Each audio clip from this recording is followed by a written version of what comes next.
Hello mga boss. Good morning, good afternoon, good evening sa inyong lahat. Today is Sunday, November 24, 1:37 ng hapon mga boss. Kumusta na kayo mga bossing? Pasensya na kayo at medyo busy tayo sa mga travel natin, boss. Tsaka sa ibang company kasi busy tayo. Pero ngayong mga nakalipas na buwan, medyo busy po ako sa tawag diyan, sa Forex. Ang Forex natin, medyo busy tayo dun, guys. At kahit papano, isa na tayo sa top. Masasabi ko bang top? Oo, tama. Top na siguro tayo sa XM partner. XM po kasi ang aking broker ngayon. Kasama naman yan sa mga broker ko. So XM, IC Market, FBS. Pero mas ako sa XM sa ngayon. Before kasi 2015, magto 2015 sa Forex ako. IC Market na talaga ang aking broker. Pero ngayon XM. May mga ginagawa guys ako na na copy trading sa XM. Pwede nyo akong mag-copy trade sa trade ko. Nagte-trade kasi ako robot and manual. So ayun, kahit papaano naman kumita naman. Na next video siguro ipapakita ko sa inyo yung mga journey ko sa pagpo-forex. Pero yun nga, by the way, dito muna tayo sa ating AXS, no? So, dito guys sa AXS natin, ayan, kung mapapansin nyo, halos ilang buwan din to na hindi ako nag-i-stake. Kailan ba yung last stake ko dito? Medyo matagal na guys eh. So, nakikita ba natin yun? Dito, View Explorer. Makikita kasi natin dito yung mga transactions natin mga boss. Pasensya na kayo ha, kasi medyo napaka-busy talaga. Hindi ko na ito maisingit. Pero yun nga, hindi ko naman to tinatanggal dito ang aking staking sa AXS, no? So kung mapapansin nyo, ang last transaction natin dito, sino to? May nag-transfer sa akin. Hindi ko to kilala, oh. Pag mga ganito, mga yan eh, mga basta may mga delikado dyan na concept. So kung mapapansin nyo guys, 2 months ago pa ako nag-send ng 30 days, no? Okay, so kung mapapansin natin, 2 months na siya. Mati-check ba natin ang eksaktong araw? Eto, September 20. So hindi tayo nag-stake ng October 20 at di rin tayo nakapag-stake ng November 20 kasi November 24 na ngayon. So ayun guys, makikita nyo naman ang mga transactions dyan ni Mr. KGB Crypto. Ayan. Okay, so kung mapapansin natin, September 20 plus 4 days, no? So parang 64 months, no? Ngayon, kung titingnan natin to mga boss, 64 months ito yung kinita natin. So check natin, no? 64 days. Nalilito na tayo, ngayon lang kasi ulit ako nag-video. Divided by 64. So pumapatak tayo na 38 talaga tayo per day. 38 per day na RON AXS token. So kung titingnan natin yan sa ngayon, medyo tumaas, no? 38 AXS. Search natin mga bossing. AXS. Ayan.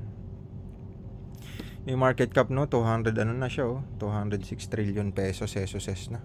Uy! What happened? Ba't biglang nag 500 to? Nagulat ako dun, ha. Hala. Uy, sana mag 8,000 mga boss. So check natin, no, natuwa naman ako dun bigla. 38 19,000 tayo a day. So meron na tayong 2492. Again guys ha, hindi ko po ito pinagmamayabang ha. Baka mamaya isipin nyo na naman pinagmamayabang ko po sa inyo. Ayan, meron tayo 1.2 million 2 months sa pag-i-stake lang dito sa AXS guys. So ang suma total ng AXS natin mga bossing ay 45,049. 45,049. Check natin, 45,049. Ayan, nasa 23 plus. Actually nung nakaraan nag 30 na nga yan mahigit. Pero yan, stake lang tayo ng stake. Naniniwala naman ako dito sa development na to. Again, yung crypto market ngayon is papunta pa lang sa bull market. Base yan sa kasaysayan sa dalawang magkasunod na bull market, no? Sa 2016 at saka 2020. Every 4 years kasi yan. So kadalasan after nung halving talagang pa bull market na siya. So kung titingnan natin dito si Bitcoin, mga boss, ito kasi pag mga ganito na, hindi na siya masyadong magalaw, parang matagal lang siya sa 5.8 na. Lumilipat na yung iba na mga nagtitipi kasi yung mga wheels dito, pati yung mga ibang retail na pumupunta sila sa mga altcoin. So si Ethereum kasi 240 plus yun ngayon nasa 200 data si Ethereum. Ngayon pag si Ethereum naman kasi umangat o altcoin pababa mula sa kanya, doon na nagkakaroon ng bull market or galawan sa mga altcoin. Ayan, so 2024 nandito tayo ngayon, mga boss. Mabalikan natin ang 2020. Ayan, dito yun 2020. Ayan siya. After nito bull market. So 2016 dito yun banda. After niya 30 to 40,000 lang siya 2017 ayun yung mini bull market nila 2017 December pa nga dito nag bull market October, pero mga March and October yun ang chance natin mag-TP. Pero syempre magdedepende yan, nag-iiba-iba naman ang history, guys, sa mga nangyayari sa mundo, lalo na ngayon, 'di ba? Puro nag-eera. Pero kung mapapansin nyo naman dito sa 2020, March 2020, COVID-19 to, mga boss. Pero hindi naman nagpapigil yan Ito yan, March. So ito, kasagsagan ng COVID yan, April, biglang boom. Ito na, pagputok ng mga online seller, mga onliner, mga dropshipper, yan. Yan na yung kasagsagan, pati mga Bitcoin, yan. Mga altcoin, tapos biglang bumagsak. Axie Infinity, mga boss. Alala ko na naman ng Axie. Nasa 2,000 po scholar natin dyan, mga bossing. Ayan. So, tapos nag bull market ulit, hindi na ako nakatipi nito. Farmers World na ito, mga kabatch na to. October, November, December, ayan, nagpa 5 million pesos tayo dyan a day sa Farmers World. Shout out po sa mga nag Farmers World dyan, nakakapag crop ako dyan ng isang tools per day. So umabot sa 5 million halos yung yung tawag dito, yung mining machine na pang-araro, nalimutan ko na. So yan, nag-TP pa, nag-scholar pa ako ng marami yan, kasi lahat ng halos scholar ko sa bahay 200 cellphone, kinonvert ko dyan sa Farmers World. 2,000 po yung scholar natin, pero sa bahay pa lang 200 na yung scholar natin na gumagamit ng cellphone. So ayan, bumagsak na ng bumagsak at hanggang ngayon wala na. Nung umangat ng pa bull market, si Farmers World din na sumabay. Yun yung negative side naman pag mga NFT, kasi mabilis lang siyang mawala. I mean, mabilis lang siyang mag-dump. Kaya kung may pera kayo, halimbawa 100% yung pera nyo o 1 million, kung ako matatanong yung mga boss, dito nyo ilagay syempre yung malaking amount sa mga top token. Yan. Kunyari, kalahating million dito, tapos dito 300. Yung 200 is mo na dyan sa mga potential na altcoin na gusto mo. Again, yung altcoin, magkakaiba po yan ng use case, ng gamit, ng narrative. So aralin nyo muna bago kayo maglagay ng pera, kasi mahirap, guys, mahirap. Na hype ka lang sa mga influencer, pera mo yan walang ibang sisisihin kundi sarili mo pa rin. Ikaw nag-click ng mouse mo, boss, ikaw nag-click nyan. Kaya pinakamainam, mag-iingat po kayo sa paglalagay ng pera, okay? At minsan kasi yung iba, siyempre, lalo na yung mga mabibilisang the more kasi na malaking percentage, the more na mas risky. Kaya pupunta na tayo sa bull market, pero dapat extra pera mo lang ilalagay mo. Marami kasi mga category. Napakadami, guys. Pag sinearch mo tong categories dito sa CoinGecko, napakadami po ng mga token. Kaya mag-iingat kayo. By the way, tapusin muna natin ang ating ritual, mga boss. Hindi ko na muna to ibibili ng RON, i-stake ko lang siya. So i-restake lang natin to, mga bossing. Okay? Restake lang muna natin yan para kahit papaano yung 2492 na yan. Nung nakaraan, bino ko to kasi hindi ako nag-video recording. So sabi ko, mapapahiya ako sa inyo pag in-stake ko na kaagad yan Hindi ko talaga sinistake 2 months mahigit. At ngayon lang ulit mga boss, pasensya na kayo. At ayan, meron pa naman tayo sigurong, mayroon pa ba ako? Sige lang mga boss ha. Kasi hindi gagana pag walang ron eh. Ron. Ayun, may $1 pa tayo na ron. Hindi, $3. Sige, pwede pa yan. Restake natin mga bossing. Okay, confirm. Bukas siguro try natin ulit mag-video, makasagot ng mga inyong mga comment. Ngayon ito mabilisan lang kasi may gagawin pa ako mga boss. Sabi ko nga sa inyo, extra time lang. Ayan, meron tayong 47,542. Ayan mga boss, 47,542. Kung isa-search natin yan, 47,542, magkano na ba yan mga bossing? AXS. Ayan, 47,542. Bilis tumaas ng ano 19 agad 47,542. Uy, 26.24 na. Anong nangyayari? May kakaiba. So, yung mga mabilis dyan guys, nagtitipi na agad yan. Yung mga malulupit dyan. Pero ako, sa 8,000 ako nakatipi sana, umabot sa 8,000. Okay? Again mga boss, hindi ko po yan pinagmamayabang sa inyo ha. Baka mamaya isipin nyo na naman, napakayabang naman ng YouTuber na to or nagko-content na to.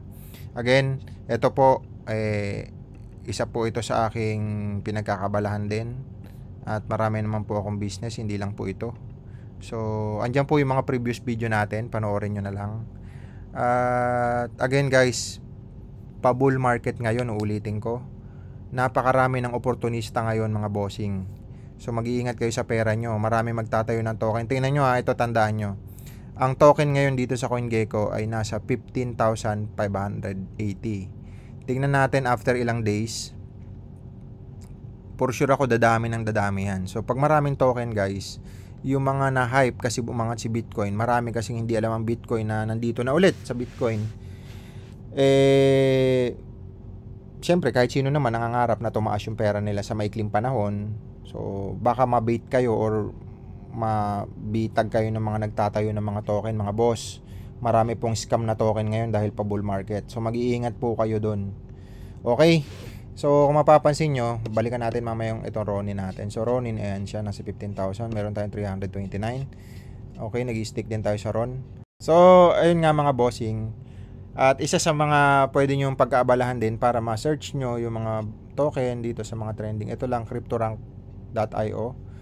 At makikita nyo rin dito syempre yung mga top token or most visited token, tsaka mga searches token, kung ano man ang mga binibisita ng mga mahilig sa bumibili lang ng mura. Tapos yun, ito, ayan, makikita nyo sila. Ito, mga bago to, wala pang ano. Si XRP, no, ang prediction ko dito abot ng 2,000 ngayon kasi panalo sila sa kaso. Nakadalawang bull market, sila lang yung hindi umangat mga boss.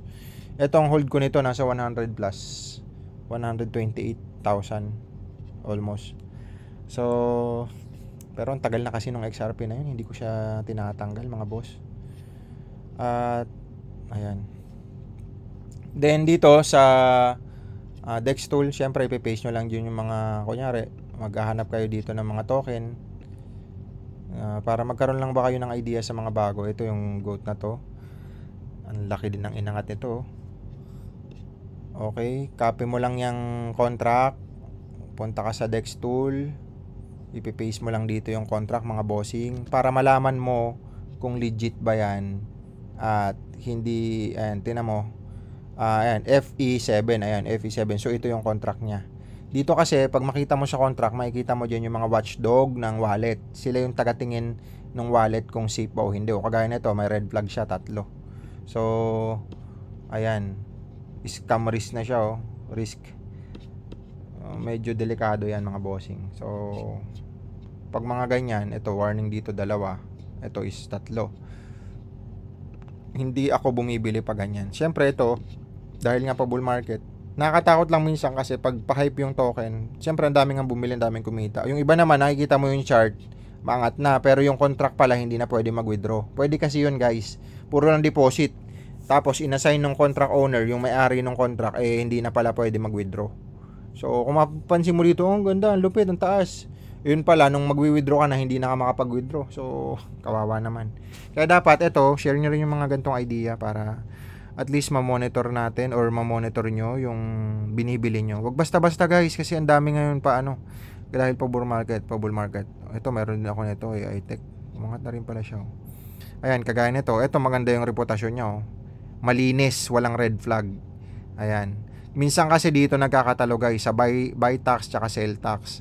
Pag yan may mga nakalagay na diyan na percentage, kunyari 100%, hindi ka na makapag ano niyan. Puro lang deposit, hindi ka na makapag-withdraw. So ayun, medyo okay naman ito. Kaya bumili ako nito kasi nakita ko naka-green yan. Dati pa. Hindi ko alam umangat na magkano na ba inangat ito. So lipat lang natin sa day 1. Ayun guys, dito magkakaiba habang naghihintay tayo. Magkakaiba yan ng ito, ng mga blockchain, no. So ito si BNB, karamihan nandito yung scam. Hindi ko naman nilalahat, no, pero dito kasi mabilis lang gumawa ng contract. So maraming gumagawa ng token, yung iba nga pa scam lang talaga gawa, tapos bukas gawa na naman, ganun. Yung mga doon nasusunog, yung mga baguhan sa crypto. Kung baguhan ka sa crypto, na-hype ka, kumita ka, tapos biglang syempre hindi ka nauulit. Ito yung mga blockchain, no. Ang pinaka pinuno diyan ito, syempre si Ethereum. Ito Tron, mabilis din gamitin to kay Justin Sun. At Solana, syempre umangat. Bumagsak man ang FTX dati na sila ang malaking shareholder din doon, or maraming Solana na involved doon. Kahit pa paano umangat na ulit to. Ito si Base, okay din yan. Ito si Tan, yung Ton. Yung mga ano ba yung Hamster Combat, ito ata yung isa sa ginagamit yan. Ito Arbitrum, Polygon. Si Polygon nasa top 10 to, nasa top 100 na ngayon. Bumagsak siya mga boss. Ito sa NFT naman yan. Phantom, okay din yan. Avalanche. Ito mga blockchain to mga bossing. Ito Manta, okay din to. Ayan. Ito yung mode natin yan, okay din yan. So ang daming blockchain, no. Ayan, napakarami. Pero syempre mag-ingat kayo dyan. Chamba na siguro kung makabili ka dyan ng mga token na top token nila. So ayan. Okay mga boss, yun lang siguro. Meron na tayong 18 minutes na recording, no. Again, balikan natin to. Magsasanay na ulit siguro ako mag-video, para medyo busy lang kasi guys. Sa Forex kasi kahit papaano kumikita naman ako doon, at marami kasing innovation akong ginagawa doon, at saka yung IT company. At doon din sa mga robot. Again guys, yung mga robot, legit naman siya na may mga robot. Pero mag-iingat kayo kasi wala talagang perfect na ifa-flag mo lang na ganun, tuloy-tuloy ang income mo, walang ganun mga boss. So ako, may robot ako dahil may IT company tayo. Nagpapadevelop tayo ng napakaraming robots since 2016 pa mga boss. 2017. Yan. Kaya maraming failure, maraming strategy, scalping, martingale, etc. Ang dami.